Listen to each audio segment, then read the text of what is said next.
reasons we went to 3 zones for Prototype 2 was feedback from the players. They really wanted a better visual world. They wanted a world that they could really be immersed in.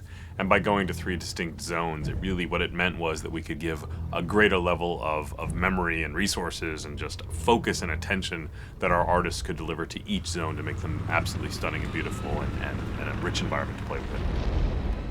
It's enabled us to provide the player with different challenges, different experiences, and give the player something unexpected whenever they progress forwards. We wanted to have 3 areas where we could have sort of a military zone, a pristine zone, and an infected zone, and have them stand on their own. We really set out to have each zone have a very distinct emotion as you play through them, a different look and feel. When you go to the green zone, we wanted to make sure that you felt that the military was very much there, keeping the city streets safe and making the infection stay at bay.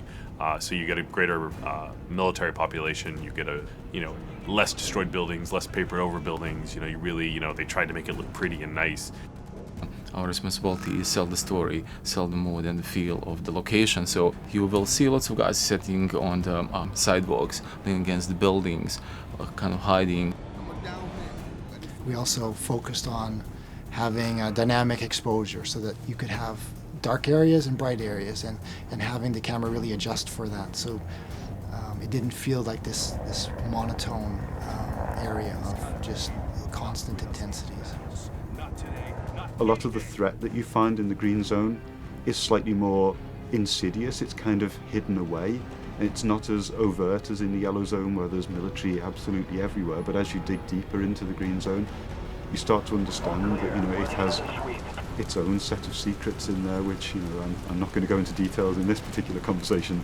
The yellow and the green zone represent sort of the progression to the red zone. The green zone starts out as a living normal civilization where people are still going about their daily work. They're still doing their normal things. The yellow zone is more of a camp where things have gone wrong. They've moved people in, they've moved people out. It's a military quarantine zone. No one moves anywhere without moving through checkpoints. Your yellow zone, we really wanted that feeling of oppression. We really wanted that feeling of too many people crowded into a small space. We wanted to make you feel that Gentek is performing experiments on the human population. With the yellow zone having kind of expanded in such a way that the shanty towns are spilling out into the streets, what you tend to find at ground level at least, it's a much more enclosed gameplay space and a much more dense gameplay space, which means that if you get into a fight, it changes your tactical options. So it's just asking different things of the player and requiring them to approach situations in a different way. The checkpoints are far more important. The places where the military lineup meets the protesters is a far more interesting space than just a space that's completely filled with military or a place that's completely filled with infected. So as you go through each zone, you really will feel, this is the heart of darkness. This is sort of the safe zone. And this is kind of the, overcrowded, too many people. And even the people within that, the general population, you'll feel what those people are feeling. When you get to the green zone, you've got people milling about much more naturally. And then when you get to the red zone, you're going to be hard-pressed to find just Joe civilian. You're going to find a lot of infected. You're going to find a lot of people worried for their life. So the zones are actually unlocked in a linear sequence as you go through the game. You'll start out in the yellow zone, and then through the course of events you get dragged on into the next zone and then the zone after.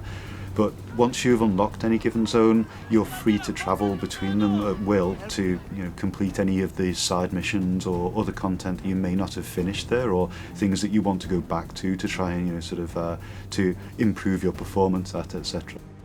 Prototype 2 is still very much a completely open world game where you have total flexibility to go wherever you want and do whatever you want whenever you want.